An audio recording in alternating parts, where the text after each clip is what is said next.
bienvenue dans un nouveau Reading Journal. On est lundi 28 février, il est 10h30 du matin. Je suis toujours dans mon lit, ceci explique cela. En fait, ça fait un moment que je suis réveillée, pas beaucoup dormi cette nuit, mais j'ai la flemme de me lever, tout simplement.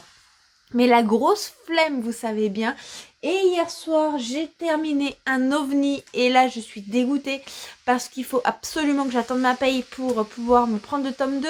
Et je suis très frustrée parce que j'ai terminé Lune Ardente, le premier tome de Morgane Regraf. Et incroyable, franchement incroyable. Franchement, je regrette tellement de ne pas avoir le tome 2 sous la main. C'est une véritable torture. J'ai vécu les aventures de Siobhan. J'étais dans l'histoire. Je ne la lisais pas. J'étais dedans, en fait. Je sais pas comment vous expliquer. C'était hyper immersif. Déjà, vous savez, en fantasy, on a souvent des chapitres où on découvre l'univers. On n'est pas encore dedans quand on commence à lire. Et bah là, c'était pas le cas. En fait, j'étais dedans dès les premiers mots.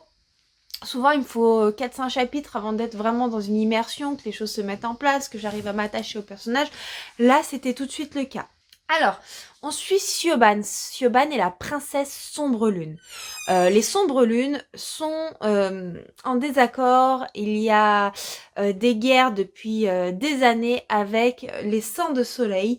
Et Siobhan, pour sauver son peuple, elle va s'offrir en mariage au Sang de Soleil et elle devra épouser l'héritier de ce peuple-là.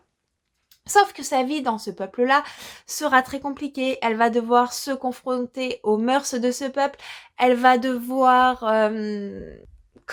mettre sa culture de côté, sa façon d'être. Et elle va subir des choses atroces parce que le roi et d'autres membres de ce peuple ne vont pas l'épargner. Il y a des scènes qui sont très difficiles, notamment dues à des traditions. Franchement, ces scènes ne sont pas pour tout le monde. Attention, trigger. Voilà, je peux pas vous dire ce que c'est comme scène sans vous spoiler, mais c'est des scènes qui sont très dures au niveau intime et aussi au niveau psychologique. Mais je trouve que la façon dont c'est mis en avant, la mentalité de l'héroïne et elle, sa façon de voir les choses, ça contrebalance un petit peu ce côté noir. Et franchement, c'était vraiment très cool, c'était vraiment trop bien. En plus, ce livre est d'une beauté indéniable. Regardez-moi la couverture avec ce lion. L'intérieur est super beau. Vous voyez, là, on a des petits loups. On a des pages qui sont plus sombres. Je vais essayer de tomber dessus. Voilà, selon ce qui se passe, on a des pages qui sont plus sombres. On a des séparations entre les chapitres ou les paragraphes illustrés, toujours en lien avec tout ce qui se passe dans le bouquin. Enfin ouais, c'est trop beau, c'est incroyable. J'ai aimé le caractère des personnages. Dans les princes, on suit le prince Logan et le prince Caleb. Le prince Logan, c'est l'héritier du royaume, celui que devra épouser Siobhan. Et Caleb, c'est son cadet, le mec impulsif qui déteste plus que tous les sombres lunes.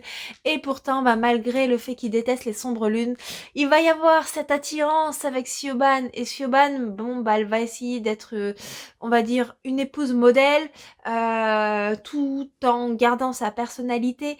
Et Logan, il est doux avec elle, mais en même temps, son caractère, il ne me plaît pas. Moi, j'ai vraiment un faible pour Caleb et les moments Caleb-Siobhan, entre réparties, entre joutes verbales, entre tension. Oh là là, j'adore ce petit côté de Miss Two Lovers. Oh, d'une intensité incroyable. Bref, j'arrête parce que je crois que je vais trop vous en dire, mais lisez Lune Ardente. Voilà, j'ai pas d'autres mots. Sinon, j'ai commencé à lire ce matin dans le lit un polar humoristique complètement déjanté de chez Inceptio. C'est en numérique que je lis, c'est un service presse. C'est Requiem pour une citrouille de Vincent Donizio. J'ai lu 3 chapitres, donc je peux pas encore vous en parler. Mais on suit vraiment une héroïne qui est enquêtrice, complètement déjantée, hyper maladroite et hyper attachante. Voilà, tout ce que je peux vous dire pour l'instant. Ah si, puis on est un peu sur la planète Mars, ouais. Bon, sur ce, je vous laisse. Il faut absolument que je me bouge le popotin. Plein de choses à faire ce matin, notamment du montage pour les futures vidéos que vous verrez sur la chaîne, tout simplement. 2-3 courses à faire. On a un rendez-vous pour l'électricité dans l'appartement. Donc bon, il faut vraiment que je me bouge, que je corrige un petit peu cette coiffure. Et puis voilà. I don't wanna see you. I don't wanna hear you tonight. I don't wanna fight you. You don't wanna know if I feel alright. I don't wanna just forgive you. I just wanna be fine. I'll be waiting for a sign to light up. Yeah. And your heart is out of sight. I just wanna feel mine. Hey, coucou tout le monde, comment allez-vous? J'espère que ça va. Moi ça va, là je suis en train de peaufiner un petit peu tout ce qui se passe pour ce soir parce que je serai en live sur YouTube avec Célia Aden en ce 1er mars. Donc quand vous aurez ce vlog, le live sera déjà passé, mais si vous n'avez pas pu être là et que ça vous intéresse, vous aurez celui-ci en rediffusion. Donc Célia Aden, c'est l'autrice de Back to You et de Des vacances à mon cœur, deux romances qui avaient été des coups de cœur. Donc on va en parler ce soir, on va parler de ses projets, de ses petites manies d'autrice et de tout ce qu'il en est. Donc à midi j'ai peaufiné un petit peu toutes les questions. Là avec Gauthier on va installer le micro pour le live, on va installer tout le matériel, j'attends qu'il revienne de la promenade du chien. Et cet après-midi on allait faire des petites courses pour l'appartement. Notamment en fait on voulait faire un espace coiffeuse en fait ici. Si vous voulez, dans le bureau c'est un peu le bordel, il y a un petit peu tout. C'est un peu le bordel, mais si vous voulez, en fait, la petite table de la cuisine dont on s'était débarrassé pendant le premier confinement, puisqu'il lui fallait une table pour le télétravail à l'époque, elle m'avait servi de bureau pour me dépanner pour quand je m'occupe de la chaîne, sauf que je suis pas bien en tant que bureau et que souvent je termine par me mettre dans le salon. Du coup, on s'est dit qu'on allait faire un petit espace coiffeuse parce qu'on a une salle de bain qui est miniature. Mais quand je dis miniature, voilà, je vous montre. Voilà, vous avez vu toute la salle de bain. Donc, le problème, c'est que quand on se douche, quand il y a la vapeur d'eau, que je vais me sécher les cheveux, le sèche-cheveux est trempé, la prise est pleine d'humidité, on s'est dit qu'un jour j'allais finir par m'électrocuter. Du coup on s'est dit qu'en attendant qu'on achète un véritable espace coiffeuse, on allait utiliser cette table là, voilà, cette table là, et qu'on allait la transformer en coiffeuse. Donc j'ai commencé à amener mes petites affaires, on avait acheté un super miroir qu'on pouvait mettre là, qui s'allumait en LED et tout ça, et il marche pas. Voilà, je vous le montre, c'était celui-ci.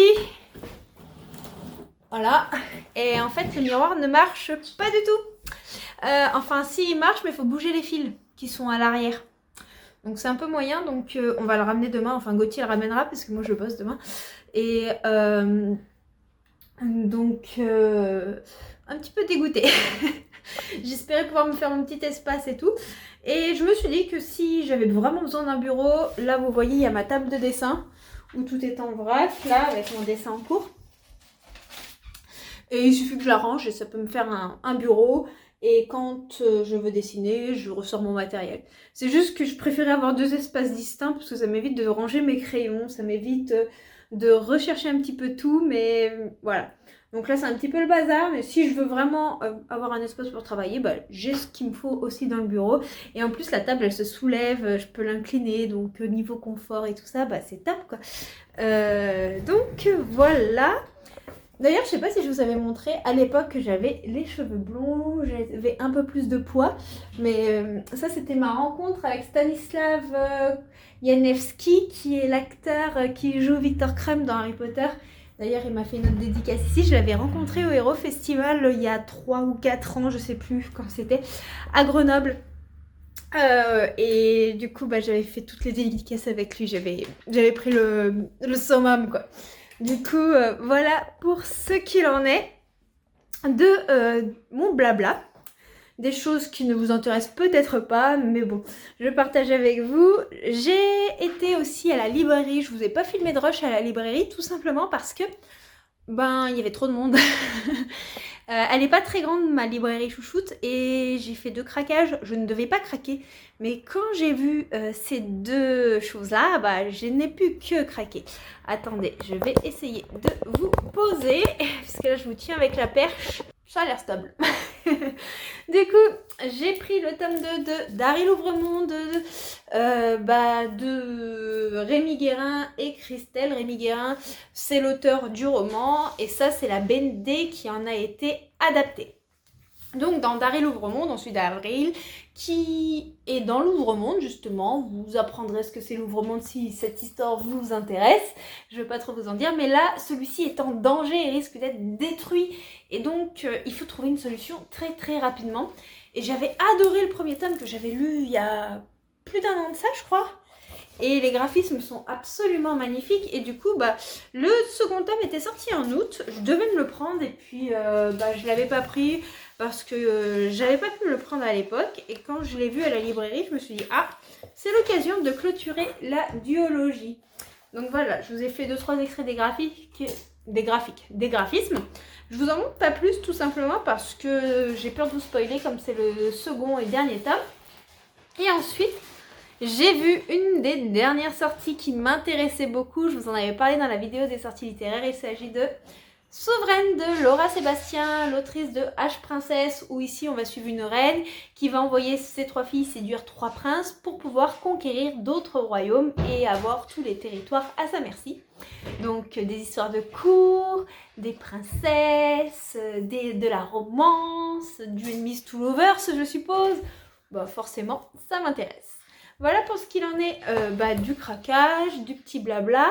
Je vais vous laisser ici parce que du coup le live commence à 20h30. Donc là il va falloir aller préparer le repas, préparer le live, vérifier le son, l'image. Gauthier va m'aider un petit peu pour ça. Et j'ai pas grand chose à vous dire parce que je n'ai pas lu. Tout simplement. Hey, coucou tout le monde, je vous retrouve en on est le combien? On est le jeudi 3 mars. Il est à peu près 11h15. Dans un petit quart d'heure, je vais manger pour aller travailler. Je venais juste de me poser après avoir préparé 2-3 petits posts que j'avais pas eu le temps de préparer pour cette fin de semaine sur Instagram pour lire un petit peu Requiem for une citrouille de Vincent Donazo, je crois, ou Donizio, je sais plus. Bref, je vous mettrai la photo juste ici, là. Donc...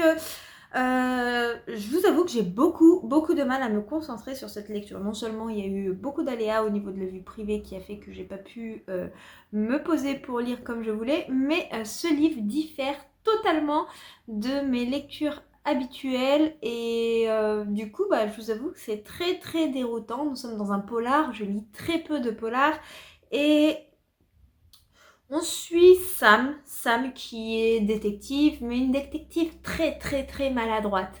Et elle est engagée par le fils d'un grand mécène d'une grande entreprise qui a été assassiné. Et le majordome de celui-ci est désigné coupable, sauf que le fils pense pas que ce majordome soit coupable et du coup elle mène son enquête. Et je vous avoue que ça me perturbe parce que je trouve l'héroïne hyper attachante. Donc j'ai envie de suivre un petit peu toutes ces maladresses au quotidien et tout ce qui s'ensuit. Mais en même temps, c'est perturbant dans le sens où je suis pas forcément fan des enquêtes. J'ai l'impression de regarder un Maigret, vous savez, ou un Rex qu'on voit à la télé, que mes grands-parents regardent, et beaucoup de gens d'un public plus âgé que moi, quoi. Donc c'est pas trop mon style, mais je l'ai reçu en service presse de la part des éditions Inceptio, et généralement, des fois j'aime bien sortir de ma zone de confort, et j'aime beaucoup les parutions de chez Inceptio, du coup je me suis dit, bon allez, pourquoi pas. Donc j'ai du mal à rester immergée dans ma lecture, à rester concentrée, donc j'espère pouvoir avancer pour cela. D'ailleurs, si vous avez des lectures de ce genre à me conseiller, si vous en avez lu, vous n'hésitez pas à les mettre en commentaire.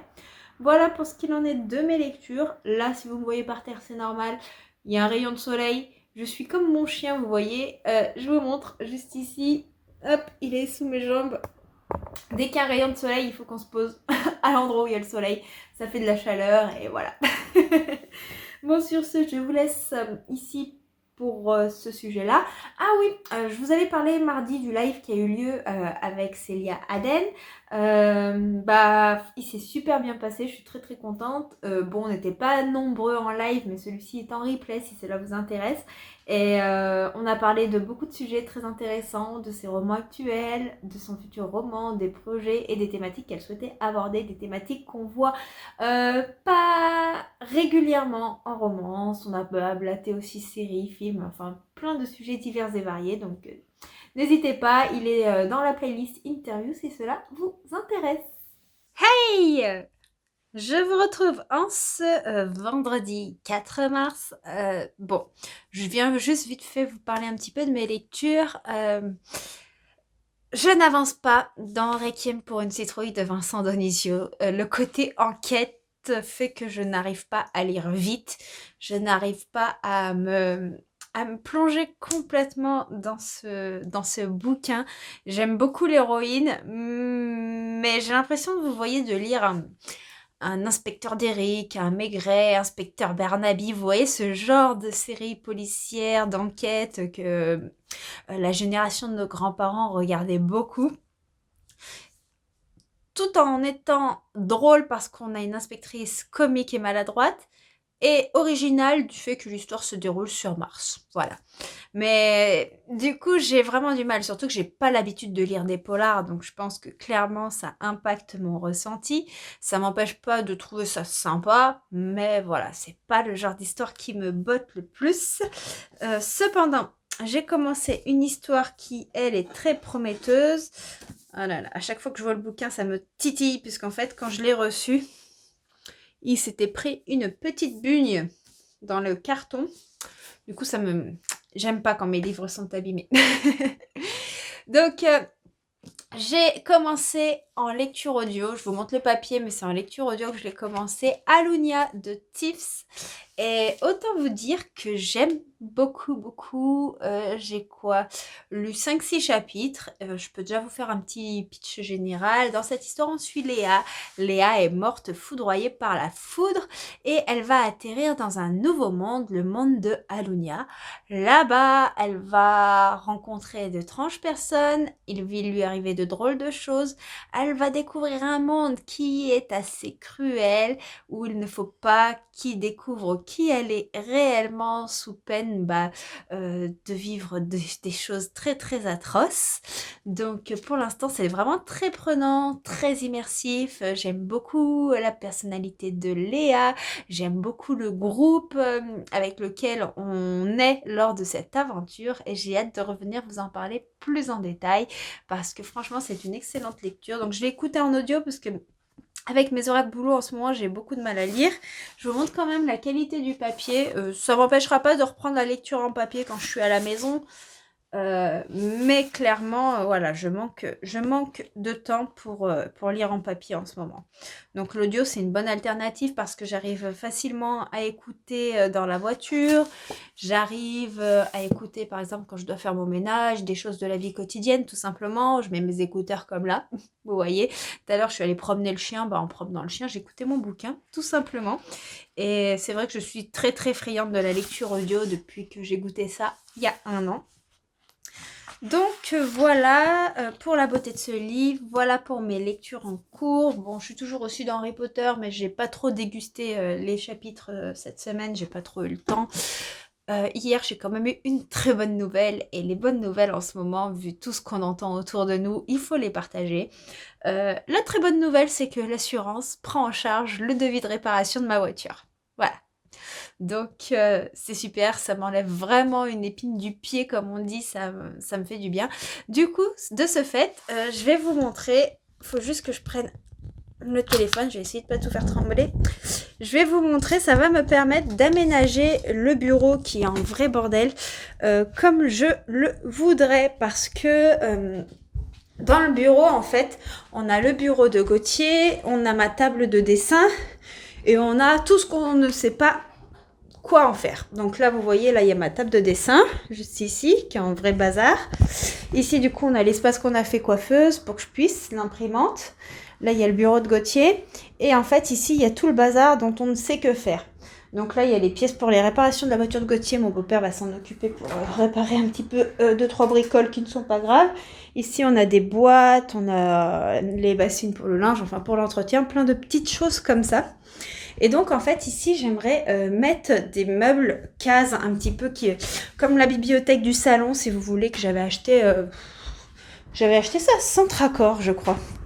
Vous voyez, j'aimerais mettre tout le long du mur pour ranger les choses proprement et aussi faire de la place pour d'éventuels livres qui pourraient arriver. Voilà, donc par exemple, ça pourrait faire beaucoup plus propre, on pourrait disposer les choses et je pourrais avoir une pièce qui me convient parce que je déteste le bazar, c'est un truc de fou. Et voilà, j'aimerais faire ça. Je sais pas quand est-ce que j'irai y acheter, ça dépendra de nos disponibilités, tout ça. Mais c'est des meubles qui sont très modulables et du coup c'est vraiment pratique pour ranger. Donc je pense qu'on fera ça dans le bureau et ça nous permettra d'avoir une pièce qui nous plaît un peu plus. Surtout que c'est pareil, on a la clim qu'on utilise l'été, on sait pas où la mettre, du coup elle traîne dans le bureau. Enfin, comme beaucoup de choses en fait. Sur ce, je vous laisse. Il y a Gauthier qui va arriver avec les courses du drive. Du coup, je vais l'aider à les monter et puis à les ranger. Et puis, je reviendrai vous parler de mes lectures, j'espère, avant la fin du week-end. I don't wanna see you. I don't wanna hear you tonight. I don't wanna fight you. You don't wanna know if I feel alright. I don't wanna just forgive you. I just wanna be fine. I'll be waiting for a sign to light up. Yeah. And your heart is out of sight. I just wanna feel mine. Hey you. Hey, je vous retrouve en ce dimanche 6 mars. Tout simplement pour venir vous parler de mes dernières lectures et puis clôturer ce vlog. J'ai pas eu le temps de revenir ces derniers jours. La semaine a été très très mouvementée. Il y a beaucoup de positifs mais il y a aussi du négatif que je ne peux pas trop parler pour raison personnelle ici, puisque ça me concerne sans me concerner, enfin pas directement, disons que voilà. Donc ça a un petit peu influé sur la direction que prend ce vlog et sur le temps que tout simplement j'avais de lecture. Mais j'ai quand même fait de très très bonnes lectures et ça c'est quand même super chouette. Je viens d'abord vous parler d'une petite déception qui est pour moi Requiem for une citrouille de Vincent Dionisio. Je vous en ai déjà parlé sur la chaîne. Déception dans le sens, pas dans le livre n'est pas bien ou quoi que ce soit, non pas du tout. Dans le sens où ça m'a sorti totalement de ma zone de confort. Et forcément, comme c'est pas mon style de lecture habituel, je n'ai pas eu cet emballement que j'ai lors de mes lectures. Et ça, c'était un petit peu enquiquinant. Alors, j'ai passé un très très bon moment dans le sens où j'ai adoré l'héroïne. J'ai adoré le fait que l'enquête policière se passe sur Mars, mais j'ai pas aimé du tout le côté enquête. Voilà. C'est juste ça. Après, comme je vous ai dit, je suis pas une grosse lectrice de polar. Je ne peux pas vous en parler avec précision. Je n'ai pas de point de comparaison. Donc, mon avis s'arrêtera là. Je vous en ai déjà parlé plusieurs fois dans ce vlog. J'ai reçu du coup vendredi justement le tome 2 de Lune Ardente de Morgane Rugraff, Crépuscule. J'espère pouvoir l'attaquer avant la fin du week-end. J'aimerais bien. Mais j'ai une autre lecture à terminer avant. Parce que j'ai entamé hier et presque terminé. Quoi qu'ils en disent de Noémie Dany, d'ailleurs, j'ai pas enlevé ce petit truc là parce que j'ai peur que la colle reste sur la couverture, mais j'aime pas. Qui est une romance chez Hugo que j'aime beaucoup, très addictive.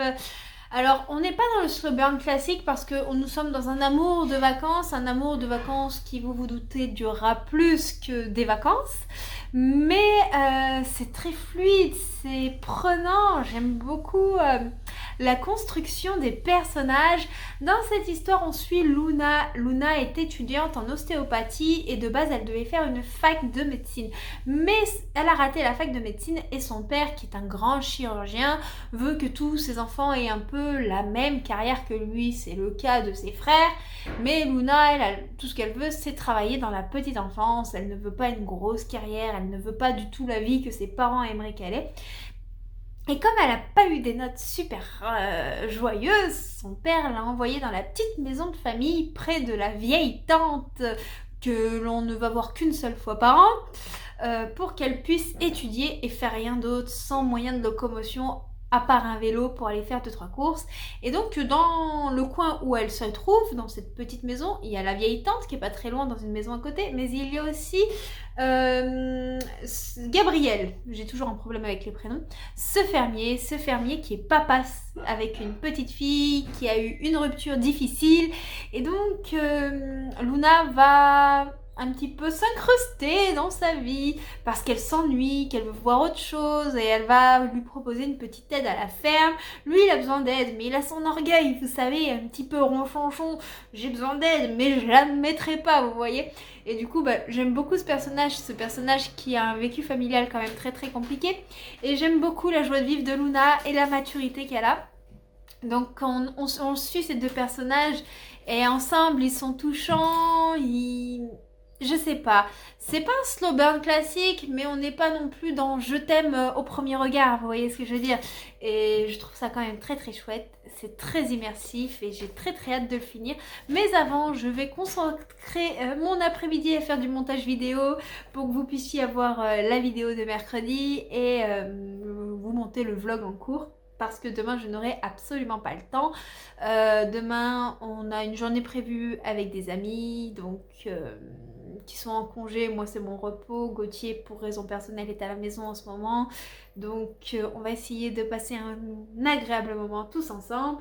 Et donc ma lecture audio qui n'est d'autre que Alunia, je vous montre en papier comme je suis en papier, de Tiffs est aussi génialissime. J'adore énormément l'univers. La plume de Tiffs me fait penser à la plume d'Alexiane Delis en comparaison. Je vous parle d'Alexiane Delis parce que c'est une auteure qui est quand même beaucoup plus connue. Moi j'ai eu un gros coup de cœur avec sa trilogie Le Secret de Lomé, mais je sais que beaucoup la connaissent avec Les Ailes d'Émeraude ou De Sang, d'écume et de glace, et du coup c'est un peu le même style d'univers que nous construit Tiffs. Je vous ai un petit peu parlé de l'histoire en elle-même, je vous en reparlerai pas dans ce rush-ci parce que sinon ce serait du rabâchage. Mais franchement, c'est vraiment immersif, les personnages sont jeunes, mais accessibles. On est plus dans du young adulte, un niveau fantasy, on n'est pas dans du adulte, donc faut pas non plus chercher un développement de dingue. Mais voilà, on est dedans, on est pris dans ces intrigues, et j'ai hâte de terminer cette histoire et de vous en parler. Sur ce, je vais m'arrêter là parce que j'ai pas d'autre chose à vous dire niveau lecture. Je vais du coup m'occuper de publier mes petits avis, les programmer pour la semaine, faire mon petit montage, mon petit train-train en ce dimanche assez cocooning. Ce soir, je pense qu'on ira peut-être au ciné, mais c'est pas sûr. Voilà, il y a quelques variables qui risquent d'être aménagées, mais j'ai espoir qu'on aille voir Batman et voir si Robert Pattinson sort un petit peu de son rôle de Edouard à mes yeux, parce que j'ai vraiment du mal à le voir en Batman, même s'il y a beaucoup de gens qui me disent qu'il s'est vraiment bien approprié le rôle. Dans ma tête, c'est Edouard. Voilà, j'ai grandi avec Twilight, donc c'est Edouard. Ou Cédric Diggory en tant que Potterhead. Ouais, Cédric Diggory. Bon, sur ce, j'arrête de vous raconter tout et n'importe quoi. Je vous dis à bientôt dans un prochain vlog et j'espère que tout va bien pour vous. N'hésitez pas à me dire en commentaire ce que vous lisez, si vous aimez votre lecture ou pas. Et je vous fais plein de bisous. Ciao, ciao.